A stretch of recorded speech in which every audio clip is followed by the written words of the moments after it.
What's up? This is Dr. Taylor Krick at the Washington Wellness Center. Today's video is all about detoxification. Everything about detoxification, really an overview, but detox pathways and protocols. And one of the things that we teach is that if you understand the mechanisms, then the solutions kind of make sense. So we teach about the mechanisms, then finish up with what are some solutions that you can take, because once you understand how things work, then you understand, like, oh, this is why I take this or why I do this or what somebody means when they say detox. The first thing that we're going to cover is, what does detox really mean?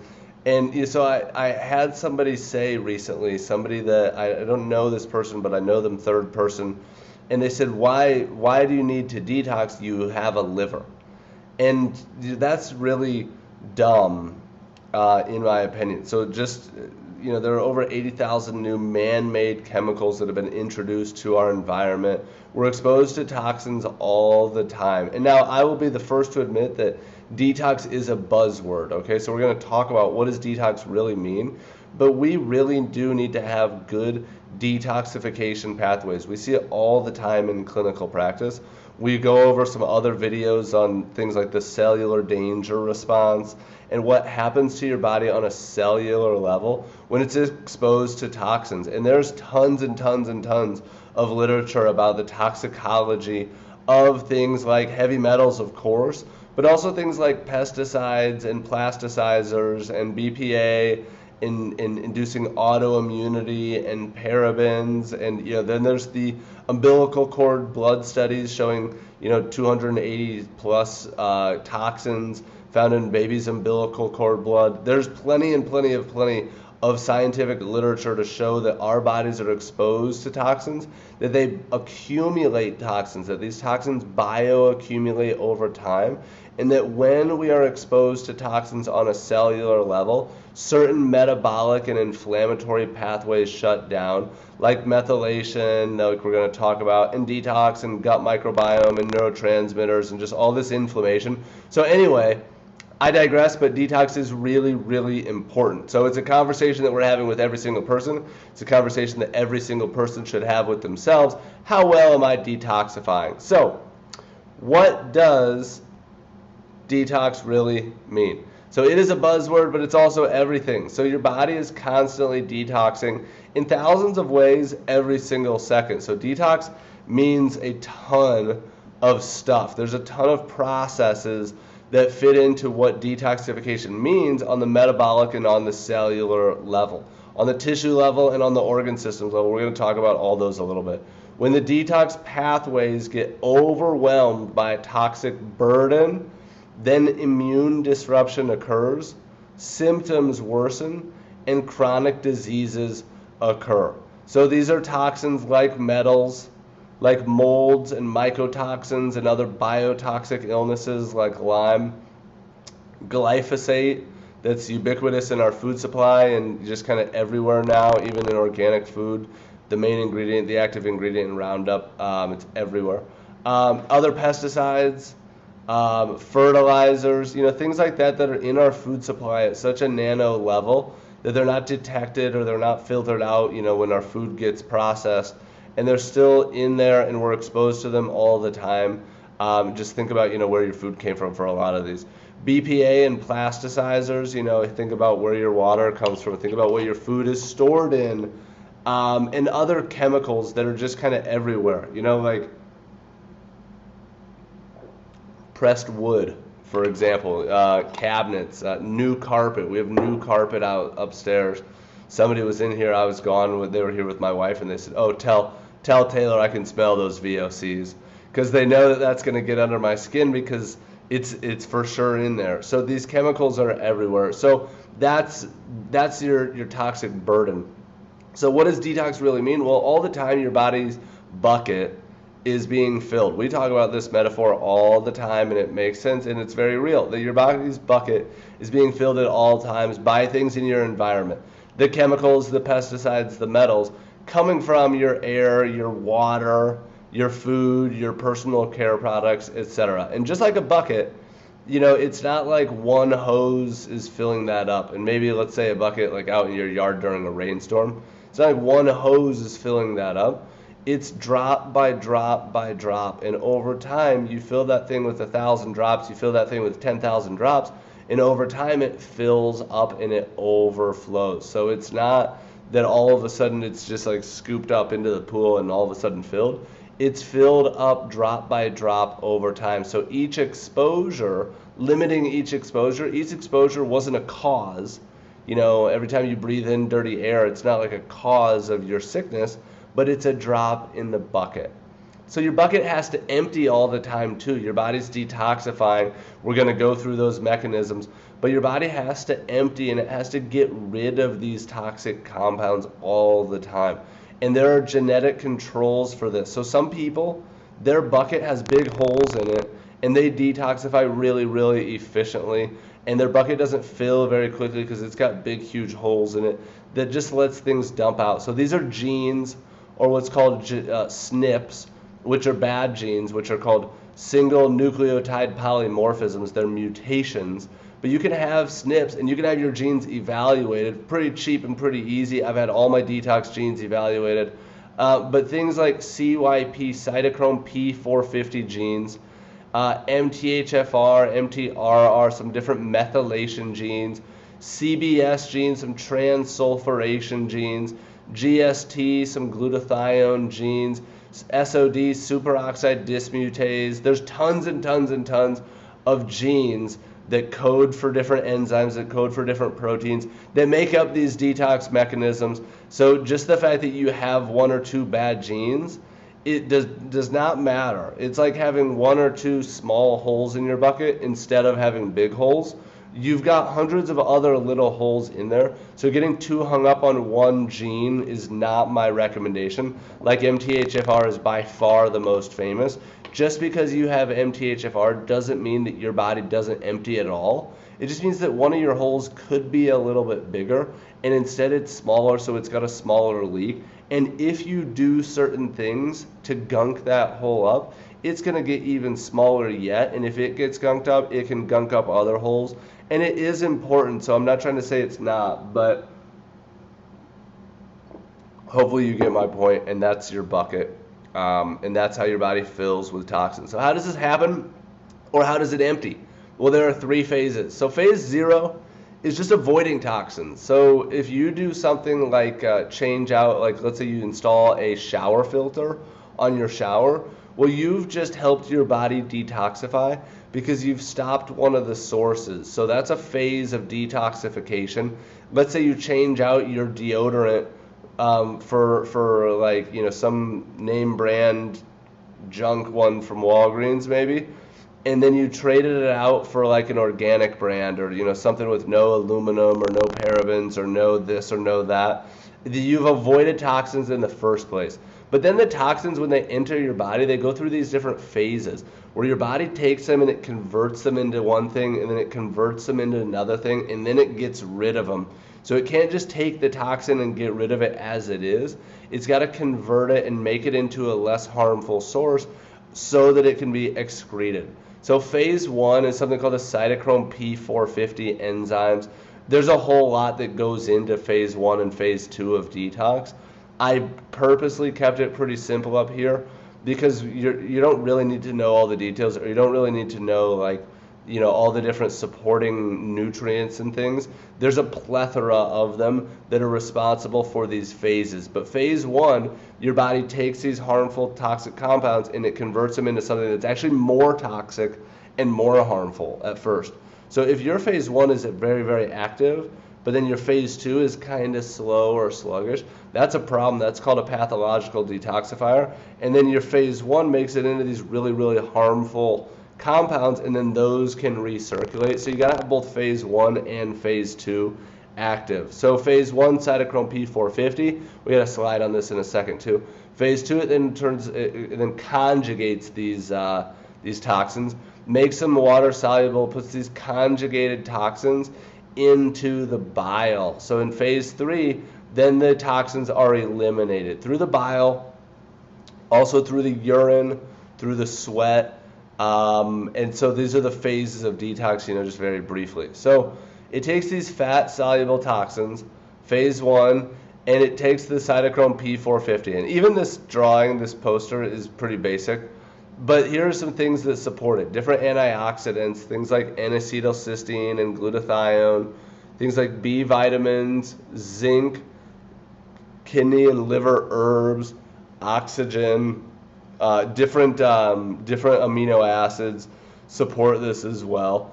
Magnesium. Then you get to phase 2, and there you have magnesium, different amino acids again, glutathione, other B vitamins, different things like broccoli sprouts and sulforaphane, and different flavonoids. So in general, you know, as you could tell, I'm not getting into like the real nitty gritty of like this vitamin supports phase 1 or phase 2. In general, what you need to do is zoom in on these mechanisms and then zoom out on how does it fit into the big picture and what do I need to do about it. So that's phase 1, that's phase 2. Then it gets transported, and your liver has to be able to drain. Your liver puts these toxins into something called bile. Bile gets put into your gallbladder. This gets dumped into your digestive system and excreted through your feces. And so if liver and the gallbladder are gunked up at all, this is a big time problem. We have a whole nother video on coffee enemas and how they help the liver and the gallbladder contract, and the bile flow that can get gunked up by toxins, by poor diet, by things like mold and mycotoxins, parasites, gunk up the liver and gallbladder duct. So you got to make sure that things are moving. So in there you see it in both. But let's talk about some of these liver supports. So number 1 is glutathione, glutathione, glutathione. This is the most commonly used supplement in my practice because it's great for autoimmunity. It's the best for autoimmunity. It's best for detox. It's best for brain health. It's the best for cellular health. It protects the mitochondria. So it's your body's master detoxifier, master antioxidant, and it protects your body's barriers. And so once the toxins get in, you got to be able to get them out.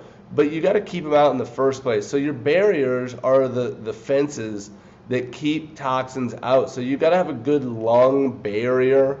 You got to have a good sinus barrier. You got to have a good gut barrier. Most of us have heard maybe of leaky gut, but you can have a leaky sinus. You can have a leaky lung, and a lot of these toxins, especially, are airborne. You know, some of them are foodborne, and your gut is a little more selectively permeable.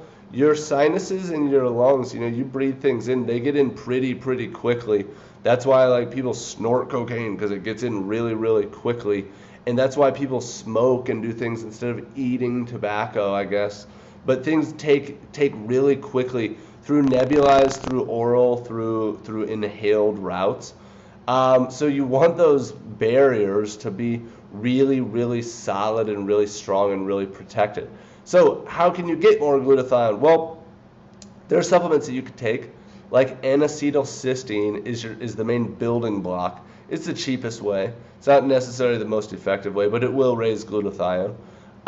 Reduced glutathione, there's some controversy on whether or not you absorb reduced glutathione. You could take acetylated glutathione, which is more of an intracellular glutathione, but I wouldn't say is as clinically noticeable. You can do oral glutathione. You can do liposomal glutathione. You can do transdermal glutathione. We'll have people rub glutathione right over their thyroid. A product called Super Oxycell that has glutathione, superoxide dismutase, and yeah, just a topical antioxidant support. But nebulized you can do for lung, for nasal. It's more expensive. We get that compounded at a compounding pharmacy, but you can breathe in glutathione. Liposomal is our favorite by far. My favorite product is called trisomal glutathione by Apex, and it's called trisomal because it's reduced glutathione, acetylated glutathione, and N-acetylcysteine all wrapped in a liposome, which the liposome maximizes the absorption right into the cell. So glutathione is an important thing. Methylation is another important process. That's just a big part of this. So things like B9, which is folate, is really important for methylation. From a supplement standpoint, taking something like L5 MTHF, methyl tetrahydrofolate, that's the very last step, so it's the most active form. And if you look at it in like a chart, if you have an MTHFR problem, L5-MTHF is like the next step after MTHFR. So it bypasses the MTHFR, methyl tetrahydrofolate reductase. It bypasses that step. So that's the most active form if you're having methylation issues. Don't take folic acid because folic acid can gunk up the folate receptors. It is not recommended. But methylation is really important for detox. B12 is the other one, B9, B12, B6. Which is cobalamin. So you want to take hydroxy or methylcobalamin. Methylcobalamin being the active form of B12, not cyanocobalamin being the cyanide-derived form of B12, the less expensive version of B12. So those are the big ones for methylation. B6, PLP is the active form. It's pyridoxine, but pyridoxal 5-phosphate is the active form. That's really, really important for methylation. It gets overlooked in the B12 and B9 conversation, I would say, but really important for neurotransmitters. And then SAMe is also really important for neurotransmitters and methylation. SAMe is your body's universal methyl donor. So any variety of those can be really, really helpful for detox support. We can find those on labs. We can kind of find those through symptoms and history of whether or not somebody needs those supports. That's just methylation, by the way. B1, B2, B3, niacin for sure, like all the Bs are B5 are really, really necessary for detox. And so if you look at, like a phase 1, phase 2 chart, it's all the Bs. So it's not just these methylation supports. This is just specific for that methylation, that single carbon chemistry conversation. And SAMe, like I mentioned, you can dabble with these as supplements, is my point of putting them in here. Or creatine is an interesting one that a dramatic portion of your body's methylation goes to produce creatine. So supplementing with creatine can take some load off the methylation pathways. So some other things like I mentioned, so phase 1 and phase 2 support. So biotransformation is what that's called. And there's a zillion things that do it, to be honest with you. I didn't put them all in here. But I did put this in there because it's really interesting. That a lot of times it's even called, like detox is called hepatic biotransformation, meaning occurring in the liver, which the liver is the largest organ. So for sure it does a lot of this detox processes. Excuse me. But more cytochrome P450 activity happens in the sinus and nasal epithelium, which I think is fascinating. The lungs and the sinuses have more glutathione than any tissue of the body, and more detox happens at the sinus and nasal interface where you're breathing in these toxins. So really, really interesting. But there's a plethora of vitamins, vitamin D, I'm sure, vitamin A, I'm sure, like these fat-soluble vitamins. Vitamin C is an antioxidant, vitamin E, there's all these different things. There's a plethora of different minerals that support detoxification. There's a plethora of amino acids, taurine and glycine, and just the list goes on and on.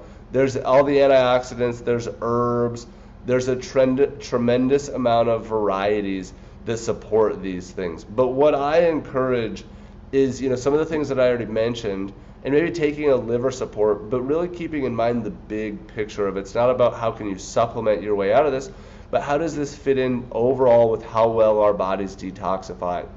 And this is something that I love from Cellcore Biosciences and microbe formulas, but it's your body's drainage funnel. And the point here is that if you're not pooping, everything else is going to be backing up. So you have to be pooping before you start taking any liver or bile supports. You've got to get your gut health fixed. You've got to be pooping. Then you've got to get the liver and the bile ducts flowing and opened up through various mechanisms. Then you've got to get the lymph flowing. Then you've got to get the organs and tissues and maybe the methylation or maybe some other things, some binders. And then you do cellular stuff.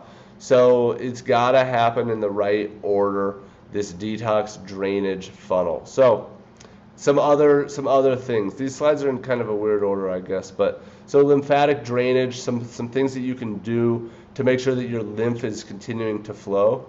Rebounding is the number one, so that's bouncing on a mini trampoline. the valves of your lymph system open and close. You know, your lymph transports things like toxins and things like immune cells to your spleen, to your thymus, around your body, to your liver. And so you want your lymph to be flowing. Your lymph does not have a pump like the heart. So you got to do things to get it moving. So moving is number one. Just exercising, moving, muscular contractions help from keeping it from being stagnant. But rebounding is really, really dramatic to get those valves to open and close. Dry brushing is another one. There are dry brushing techniques where you're brushing towards draining lymph nodes. And yeah, really, really important and really useful thing. And then there are lymphogenic supplements like American ginseng is one. And things like proteolytic enzymes can help get lymph moving or keep lymph moving. What can you do for the liver and gallbladder? Outside of the supplements that we already mentioned, bile is very metabolically expensive. So the body recycles bile dozens of times before it is excreted. So you want to keep bile flowing, but you also want to bind those toxins after the bile gets flowed. You do not want bile to get stagnant. That's why it's so important to make sure that the toxins get out of the bile. So doing things like TUDCA, which is it's a bile salt. It's really, really powerful. It's really actually pretty amazing. Doing things like bitters. The bitters actually help the liver move and the gallbladder move. Doing things like dandelion root, milk thistle, herbs for the liver. There are a lot of different homeopathic liver products that we use. There's a lot of different herbal blends. There's a lot of different essential oils, different things that can help the liver. But another one is a coffee enema. So that's a really, really powerful one. They can really help the detox pathway. So the purpose of the coffee enema is to lower serum toxins. It's not to flush out the bowels. It is to lower serum toxins. We have a whole video about coffee enemas and how to do them and why you would want to do them. But coffee actually travels up something called the hepatic portal vein right to the liver and causes the liver and the gallbladder to contract and release bile, which also raises something called glutathione S transferase. So it helps upregulate those intracellular detox pathways that you have. And the caffeine actually stimulates the vagus nerve. So all kinds of benefits coming from a coffee enema. Like I said, the only goal is to detoxify. We have a whole other video explaining it. And visit our website where you can get more info, and there's an affiliate code to try to get a kit. One thing I would say with coffee enema that I told a lot of people is that when I first did it, I was really intimidated, and it was stupid easy. It was really, really easy and really, really beneficial. So, and our patients have echoed that. They've said that they felt great even after their very first one. So really, really good things coming out of that. Then binders and chelators. So in the detox world, this is really, really important. You have to bind toxins to make sure that they don't recirculate. So there are things in the past known as true chelators. So people talk about chelation therapy. They're generally talking about things that are now FDA controlled and prescription only. So things like EDTA, that one's not as much. I don't understand that one. DMSA, DMPS, or even CSM cholestyramine, which is a binder, a cholesterol drug that people take with biotoxic illnesses, with mold and Lyme and things like that. But these things are binders. They're sequestering agents. They bind things so that they are able to escort them out. It's like if a bouncer, wants to get somebody out of their club, they're gonna like bind them by the arm and walk them out and make sure that they get out the door. So there are true chelators that are a little bit more dangerous and a little bit more risky, and we don't really dabble with those in our office anymore outside of EDTA. Alpha lipoic acid is kind of a binder. It's kind of a weak binder, but it's an example. Activated charcoal and carbons. These are really good binders. So you can get good charcoals though, and you can get bad charcoals. You want to get the good ones. And activated carbon. So these things like humics and fulvics and different carbon metabolites or different carbon products, I should say, not metabolites, but they're really, really fascinating, and they have a really high affinity for certain things and different sizes and different pHs and different electrical charges, and they really go in and they kind of mop up these toxins on a cellular level. So these binders are really, really, really, really important. And so I don't think that I have a slide in here about it, but we use different binders for different uses. So we use like a biotoxin binder, or we use a binder called Detox for metals. We use something called Virad Chem, which is viruses, radiation, and chemicals. We use something called HMET, which is heavy metals and environmental toxins. We use something called GI Detox. We use one called Binder. So we use a variety of different binder products for things like mold or heavy metals or toxic exposures or detox protocols. There are other binders that are more traditionally well known, like bentonite clay or diatomaceous earth.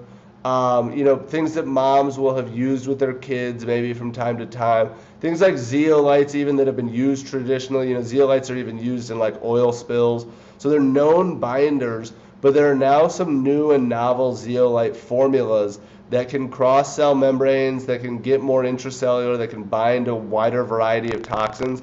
So some cool stuff coming out of that world. There are pectins, there are humic and fulvic acids, there are tons of binders and chelators out there, and it's an important part of detox. You want to actually escort those toxins so that they don't recirculate. Like in my coffee enema video, we talk about some extra things you can do, like take a binder with a coffee enema, so that when your gallbladder contracts and flushes all that toxic bile and sludge out, you've got something there that binds onto those toxins and gets them out to the toilet so that the rest of the bile can be recirculated. And really, really good, nifty strategies to get these toxins out of your body, I guess. Then another one that's huge in our office is sauna. So sauna is just great for detox. I mean, period. The benefits of sauna, the list is really, really long. Aging, brain health, skin health, inflammation, pain, everything. But toxins have been found in the sweat, including mycotoxins from mold exposure, chemicals, pesticides, heavy metals. So we know that we're getting rid of them through that mechanism. We know that that's an excretion mechanism. We're peeing as often as we can. We don't want to pee anymore. We're pooping as often as we can. We don't want to poop anymore. We want to be getting toxins out through all avenues. So we have our infrared sauna. It's a really, really important thing to add. I think that getting a good quality one or going to a good quality one is better than just sweating just for the sake of sweating. But sweat in general is good. Sauna is great for Lyme and other infections as well, because they don't like heat, right? They don't like that. So that can help these bugs come out of hiding, can allow the immune system to attack them further, can help detoxify the biotoxins, can help take some stress off the liver so that the liver doesn't have to be the filtration organ for everything. But there's some things that can get out through other mechanisms, not just all through the bile and through the gut. So sauna is really, really powerful and a really helpful thing when we're talking about detox mechanisms and protocols. Then the last one is a protocol. So as you could probably see, there's a lot to this, right? And that's a lot of our presentations. The point is that there's a lot. The point is that you need to work with somebody, but the point is also that if you watch this, you kind of learn like everything that you need to know to focus on detox pathways. Now, how do you put that together? Well, maybe you sauna, maybe you're one of our patients and you sauna twice a week, and maybe you're going to coffee enema once a week, and you're going to do the rebounder 5 days a week, and you're going to take a binder and glutathione 7 days a week, or whatever the case may be.